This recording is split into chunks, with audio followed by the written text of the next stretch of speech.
यहूदियों का एक थ्योरी है 4 ब्लड मून।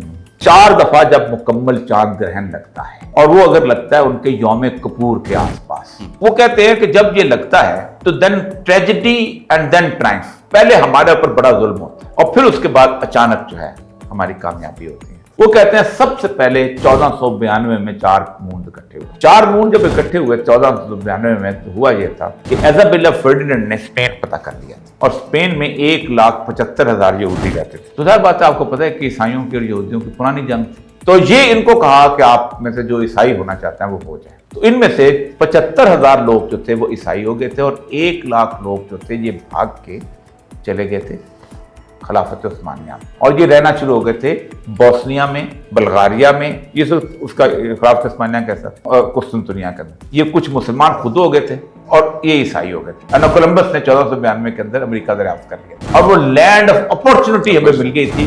वो तमाम यहूदी जो इधर से मारे मारे खा रहे थे वो सारे के सारे जाके अमेरिका जाके पहुंच गए थे और फिर उन्होंने आहिस्ता आहिस्ता अमेरिका पे कब्जा कर लिया। अब 4 ब्लड मून वो कहते थे 1967 में आए थे। दूसरी दफा 2014 में, वो कहते हैं 2014 में अभी हमें मार पड़नी है और फिर मार पड़ने के बाद उन पे उन्होंने कब्जा करना है। ये मैं रसूलुल्लाह सल्लल्लाहु अलैहि वसल्लम की वो हदीस, अनकरीब मदीना में मुसलमानों का मुहासरा किया जाएगा यहाँ तक कि आखिरी मोर्चा सला में होगा और सला एक मकाम है खैबर, यानी मैंने कहा ना कि उनका नक्शा जो है वो ऐसे, और यहाँ तक यहूदियों ने आ जाना है। सारी तेल वेल के चश्मे कुएं शुएं सब फुरात के भी और दजला के भी और सब इराक से निकाल दिए जाओगे तुम उधर, तो मैं हाँ फिर वापस आओ।